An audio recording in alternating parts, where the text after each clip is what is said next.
How long have you been writing about planning in Sydney, just by the way? I have been writing about planning in Sydney since pretty much the moment I arrived here from London in 1988, the end of 88. And in your column in Sydney Morning Herald and elsewhere, I gather, you've sort of staked out a position as someone really pointing out the ills of development or the pitfalls of, let's say, not not perfect planning, urban planning. Well, look, I mean, it's very easy to be painted as anti-development in Sydney, and I'm not. I mean, I'm an architect by background, so, and also I was a city councillor for 4 years. So what interests me is quality, and making the city a good place. So tall buildings and urban habitat thing seems to me to be hugely skewed towards tall buildings. Certainly that's true in Sydney, and almost no one really talks about or does anything about the urban habitat part of it. Well, that seems like the difference, because there's a lot of talk about vertical villages, connected cities, urban habitat. When it actually comes to making it happen, definitely it's less of a playbook, right? Everyone knows how to build a tall building and how to make money off it. Less so for urban habitat. So what do you see as some of the bad examples of someone trying to promote urban habitat or just completely neglecting to promote urban habitat? Look, most of Sydney, certainly most, and I'm trying to think of some good ones. Picking the good ones is easier. And there are some good ones, I think. I think, the ANZ Tower, which is Richard Francis Jones, makes a real attempt to make a space and use the old sandstone buildings to generate a sense of place at the base. And other favourites include things like Aurora Place, Renzo Piano's building, and Engenhoven's One Bly, which are very different in their approach and quite modernist, actually, but still particular to their place and still concerned to create a kind of human scale and intricacy which is interesting for people to be in. But when I look around at most of what's done, including what's currently underway at Darling Harbour, for example, it's just, nobody is defending the public interest, especially, weirdly, the government. So especially on public land. What do you think they should be doing, the government specifically, to promote better planning? How long have you got? It's very simple in principle, which is they should govern. One of the problems, probably in a way the problem in the last 20 years in Sydney planning is neoliberalism, which has had a sort of double whammy effect. One is that developers care about absolutely nothing but making money. That's always been true, but now they're not ashamed of it.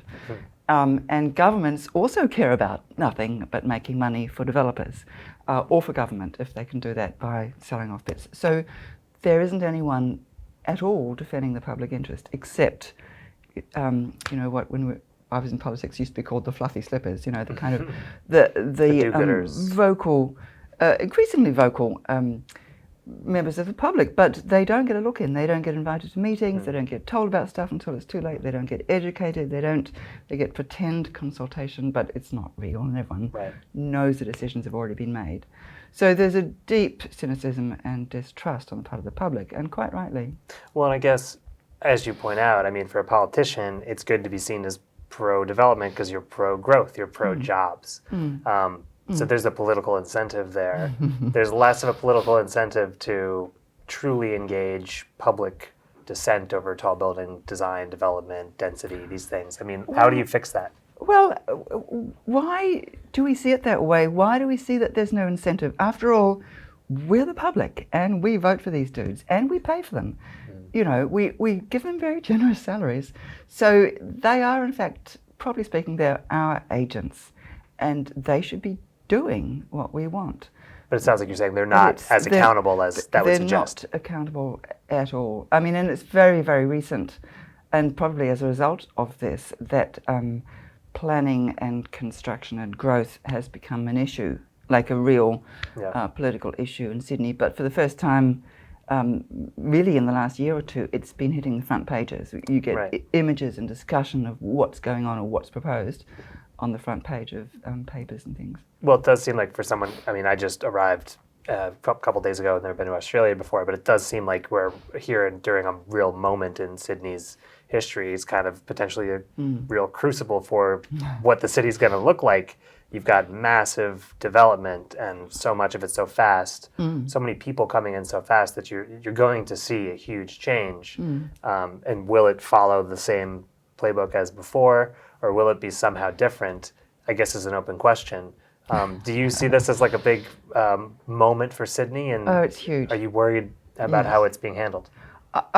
This is the biggest development boom Sydney has ever seen, and this is a boom-bust town, you know. So Sydney's famous for this stuff, and this is way bigger than anything, way more transformative. And the reason is that this weird, I think weird, conjunction of the sort of eco-sustainability rhetoric, which comes in part from people like Edward Glaser, who've said, you know, the city is the greenest form of habitat, and density is sustainability. Right. And so the developers quite cynically have gone, yes, well, we can so do density. Right. Look how green we are. Right. So suddenly we're actually building, I think, slums where, you know, because it's coincided with this huge residential boom and huge transformation of people's idea of a good place to live. So suddenly the idea of sprawl is no longer fashionable. The idea of living in a much more urban way, maybe in an apartment or in a terrace house, is much more interesting to the wealthy and the opinion leaders. And so there's this huge re-influx, if you like, into the city, which is happening everywhere. And of course that transforms the whole property price shape. But it also means that there is an imperative and a capacity to say, we are being sustainable and we've got to have all this housing built because there's all this demand suddenly, and, you know, look at us, aren't we being clever, and isn't this socially minded? And actually it's not, you know, because there is no affordable housing and there is almost no attention to sustainability in a real way, and other than density. And in the end, because it's been so dense, you know, ceiling heights are so low, we've got bedrooms with no windows, bathrooms with no windows, but I mean, they're really loathsome. Kitchens you can barely turn around in, things looking into each other's windows, things that would never have been conceivable when modernism was at its height. Because that was all about amenity, you know, and sunshine and air and stuff. But this is just all about density, density, density, and there's a real danger, I think, that it puts people off. So in the end it becomes, oh no, we'd rather have sprawl. So I guess your critique then of density as sustainability is the long-term sustainability of the social condition, not necessarily any critique of more density having an advantage for energy use or energy efficiency. Well, it does. I think there's no transportation efficiency, something like that. Density is ecologically sustainable if and only if it's beautiful. I think it comes down to beauty, and that's why I'm really interested in it, because the arguments, we treat the arguments as though they're quantitative and actually they're qualitative. In the end, people will be persuaded if they think, yes, I have a much smaller apartment, but look at all the extra stuff I get. I get parks and I get schools and I can walk everywhere and I can go to the movies in 5 minutes, and it's all really easy and quick and exciting and thrilling, and look at the quality of the place. And my living room's small, but I have a shared living room in 3 different cafes that I use as, you know, quasi family spaces or something. So the trade-offs have to be there and the enchantment has to be there. So how do you move towards this kind of enchanting density? Government. Beautiful density. We just need government. We just need government that recognises itself as government and not as a sort of third-rate kind of business. In other words, that says, we're here to defend the public interest. You guys are very good at looking after the private interest. We'll have this conversation. You know, instead of just going, okay, we're with you, and we don't care about them anymore. You know, which is what's happening in Sydney at the moment. Yeah. We haven't really touched on affordability. How does this all fit in with keeping things affordable? Because right now Sydney's got a huge problem with affordable housing, and it looks only to be getting worse, which is typical around the world, actually. It's very common. It's become the Sydney problem. I mean, the city problem is the question of affordability and demand, and how that links with density, but where other cities have a problem of NIMBY zoning, which has become exclusionary.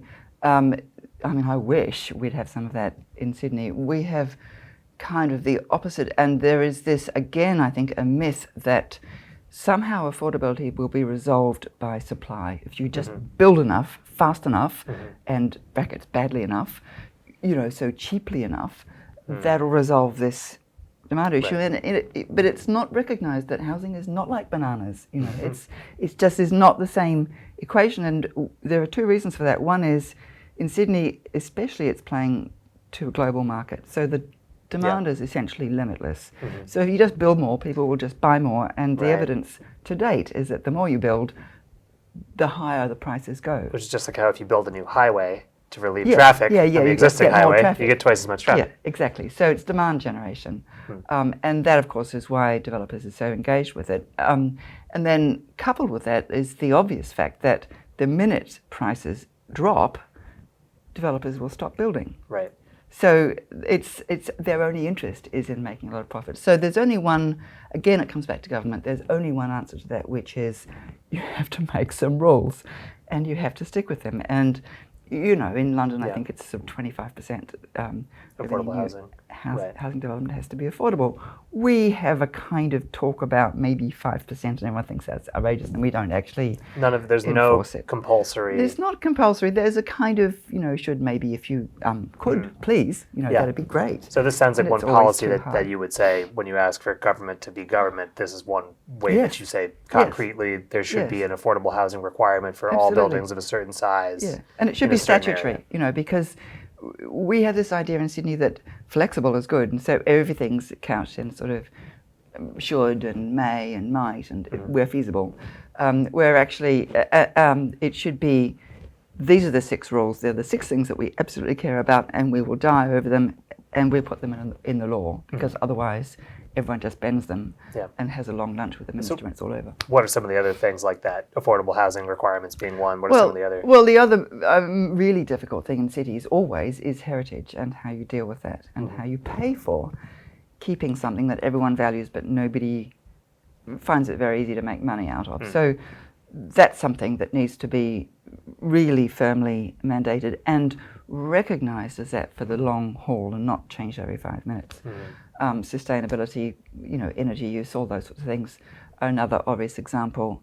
In Sydney, we've always had this fond idea, and so has New York, of course, of sunlight access in streets. Right. Skyscrapers stepped back to allow sunlight in, sure. The 1916 resolution responded to that, and now everyone loves those buildings. So that's, in Sydney we have what's called I think it's a sunlight access plane, which I was actually responsible for as a councillor, and it still operates as this kind of strange undulating height blanket across the city, which is geared to ensure sunlight access in the middle of the day to all these public spaces. Right. So I think, those are the key things. Probably if you were governing the city, the first thing you would do is ask people, what are the things that you absolutely value most? Let's look at how we can protect those and make that mandatory. And then beyond that, it's down to the designers and the developers. But let's make sure we protect what we really care about. Something else that you've pointed out, greenwashing, not unique to Sydney, but certainly Sydney has its own example. So what would you call out as a common tactic for greenwashing, and how can we fix it? Well, look, it's the obvious example, which I actually defend, is Central Park in Sydney, which is sometimes derided as greenwash, but I actually think it's not. People say... So this is the tower with gardens and green walls integrated all throughout. It has a big heliostat for solar energy, a courtyard. Yeah, and so the heliostat doesn't really save energy, it really directs sunlight into a park. And the green wall, yes, it probably has some insulation value, and it is run on recycled water and hydroponics and things, so it's clever and interesting and beautiful. But I think for me the argument is a bit bigger than the usual, in the sense that the beauty thing comes into play. So people love that building because it makes a space, and because it has the green wall, and because you can walk along Broadway, which was horrible. And now there are violets that kind of brush your cheek. It's lovely. Yeah. There are lovely moments, and there are little streets and lanes, those little eat streets, which are always full of young people. I was going to say students, but they may not be. But and actually, the food isn't all that good. But the place is great and loved, and so for me, that is its best defence against a greenwash accusation, because it actually justifies its own density, which is considerable, by being loved. It is pretty striking. I actually was walking down Broadway more or less by accident as soon as I got to town, so it was kind of one of the first things I saw.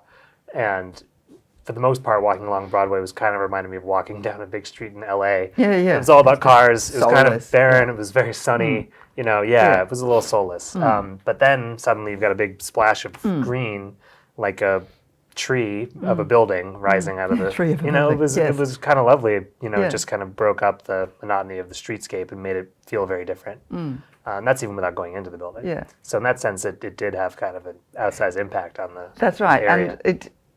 And it was done by Stanley Quek, who was a Singapore-based developer, and he did things like that, which cost money. Which so Australian developers tend to go, "We're not going to do that. We don't have the money. That doesn't pay for itself." But of course, if you see a slightly bigger picture, it does pay for itself, because it generates this whole profile, and it's about like the heliostat, which was I think 6 million or something extra, which doesn't seem huge in the scheme of things, but at the time it's a lot. Well, that's fair. And people were going, "It's not going to stay up there, that cantilever, look at it, it's not going to work."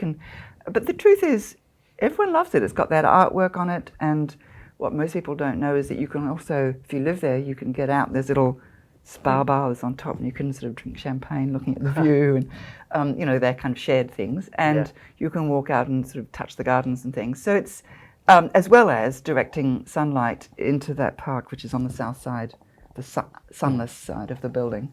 So it's the fact that he was a little bit altruistic in the way he spent money, seems to me it's paid off in kind of spades. Yeah. It's interesting because on one hand I hear you saying sort of that this capitalist drive for development feeding more development and, wanting to be pro-growth so you can be pro-growth, and then that just always going will be the death of the city. On the other hand, I mean, you're saying there's a financial justification for things that are beautiful and that don't immediately serve the bottom line. So maybe there is a way to leverage the private interest of development in a way that's more altruistic's probably going too far, but more in service of the public realm. Look, I'd love to think so, and maybe we need developer school, a graduate school for developers where they get taught about things like beauty. One of the things about Stanley Quek is that he's actually a medic by background, and I don't know whether that made any difference to his approach, but his imagination was caught by things he loved. He saw the Patrick Blanc's Green Wall in Paris and loved it and just wanted one, and so he was prepared to take the risk. And I think it's really just stretching people's imagination a little bit so that they can see that A, there might be a financial spin-off, but B, it's also much more fun to do if it's fun, So I think they'd enjoy it more. I know that sounds ridiculous. Who wants to enjoy things? But when developers get off on talking about height, they get excited about this stuff. And if they could just get excited about making something that people loved, which is actually much more fun, then I think they would enjoy it. Two more quick questions for you. One, is there a city in the world that you think is better about planning, that it could serve as a model for Sydney, that should be more widely regarded as how to do things correctly? The way that we've been talking about promoting beauty and affordability. Well, I mean, human scale design. The best cities are not necessarily the best planned cities. I love London, and I love Barcelona, and I love New York. Who doesn't? And they've all got quite different planning regimes and different approaches. London is busy filling itself with tall buildings as we speak, and abandoning that kind of knitted quality, but not completely. And so it's still intricate and explorable. And New York, for me, it feels like feels almost Italian. It's kind of like Rome, stretched to 100 stories, which is cool and monumental. Thrilling. Yeah, but not in a way that Chicago's monumental. It's much more intimate feeling and funny. It just feels. It always makes me laugh. I don't know why. It just anyway.